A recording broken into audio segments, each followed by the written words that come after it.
everyone, welcome back to the show. It is on Malik Aaron.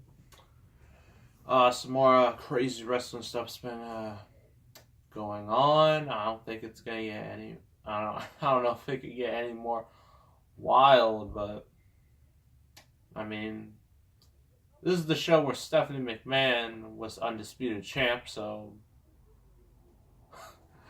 like, sky's the limit. Anywho, review time.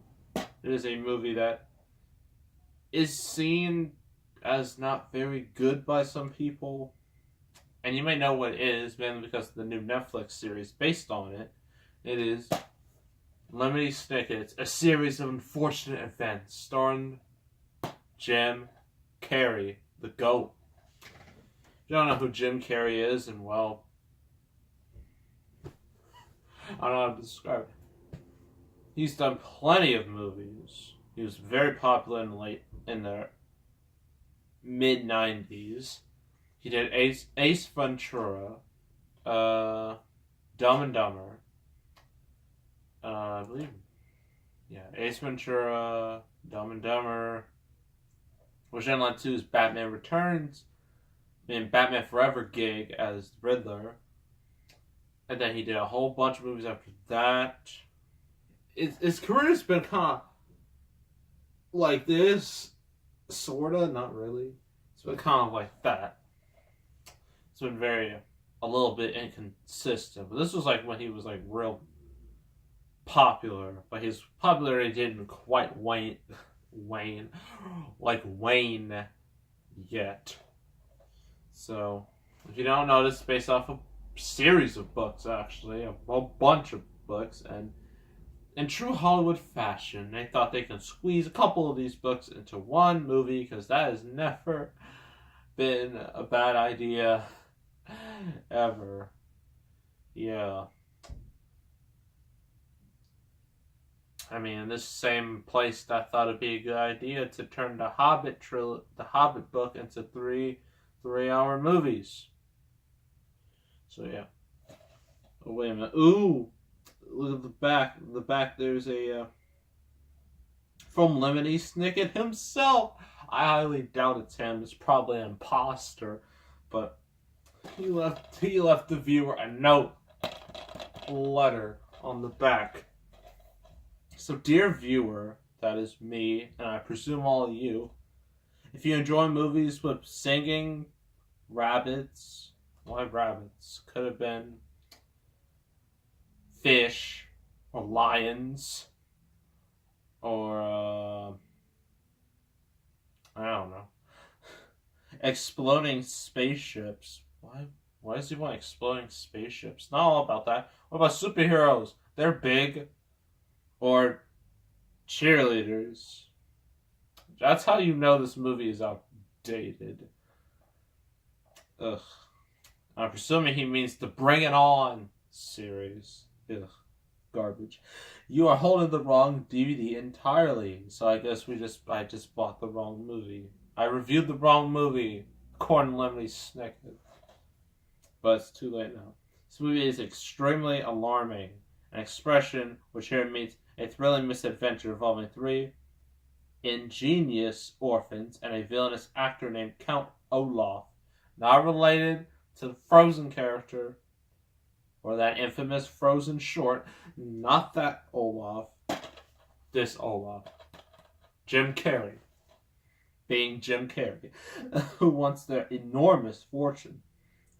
It includes a suspicious fire, delicious pasta, Jim Carrey, poorly behaved leeches, and incredibly deadly viper, Meryl Streep, and the voice of an imposter named Jude Law. Okay, maybe this is the real Lemony Snicket. The only things that could make such a spectacle more upsetting are special features such as commentary by me or outtakes involving nervous laughter. I am bound to continue my research to the lives of the Baltimore orphans, but you are free to seek lighter fare, like blue cheese fondue. I don't know what that is. all due respect, Lemony Snicket. So, still not sure this is imposter, but story goes, you got these three kids. You got Violet, the inventor, Klaus, the scholar, and Sonny, the biter. One invents, one reads books, the other bites. It's pretty simple. Now, apparently they had rich parents, but unfortunately a fire broke out, killing both the parents, and so the children are orphans. They're basically, pretty much like what a whole lot of, superhero movies are all about. I don't understand why certain books or movies, do they just don't want kids to have parents? Come on. That seems a little cruel to me. And so, they have to go to their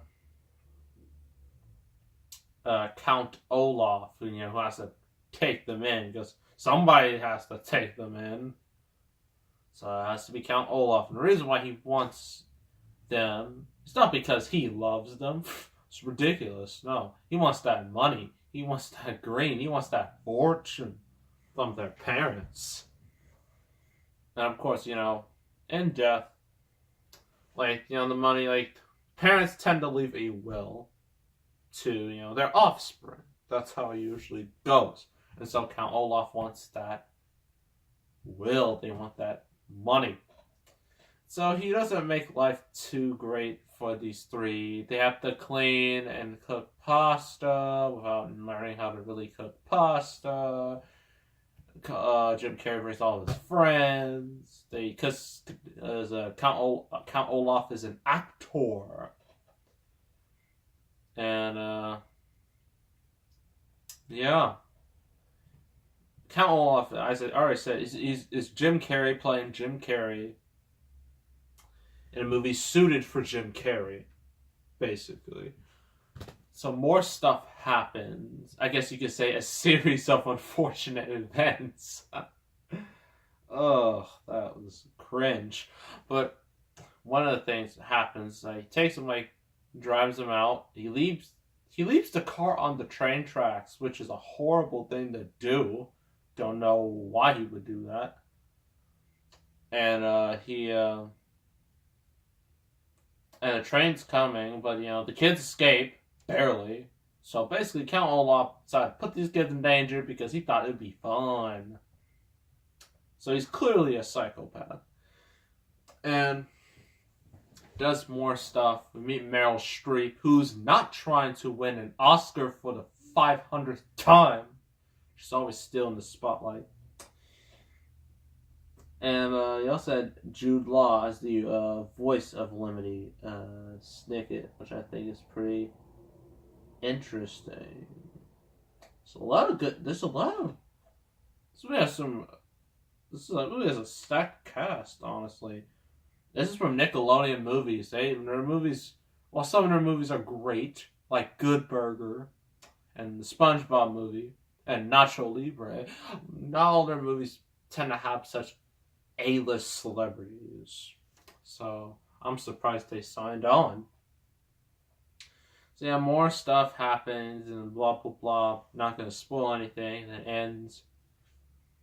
And yeah, this movie's fun. It's dark fun.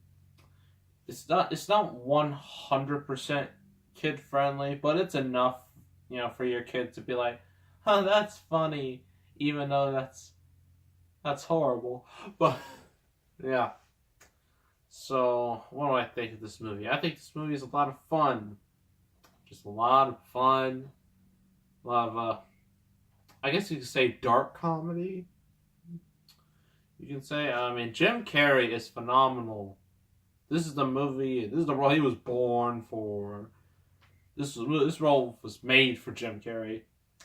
When he's on screen, it's all about him, nobody else.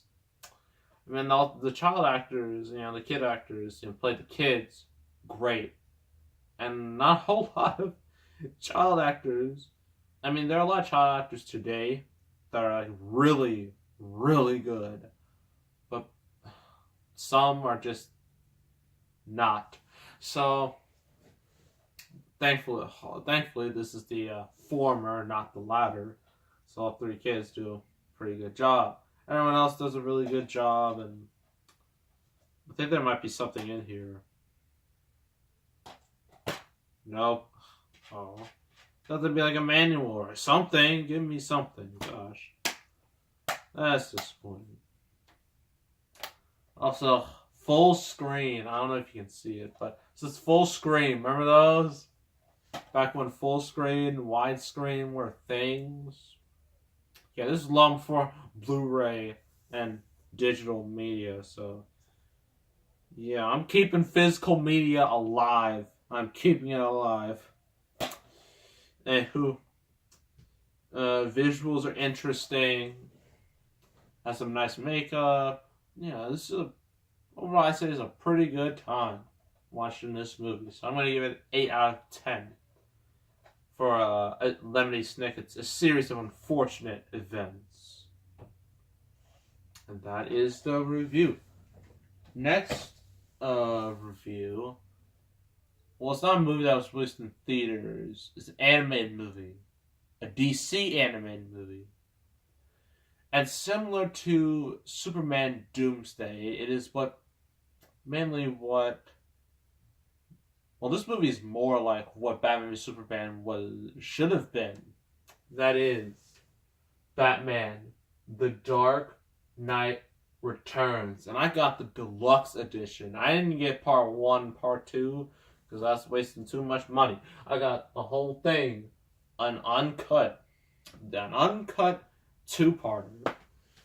So that'll be the next review. And it's based off the famous, I believe it's from, hold on a second. I think it's from Frank Miller. If I'm not mistaken, I think it's Frank Miller.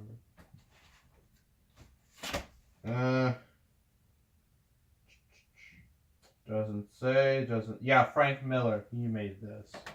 Well, he made the comic, which then led to this over here. So that's the next review. So make sure to subscribe, like this video, leave a comment, and I will see you all next time. And I am out.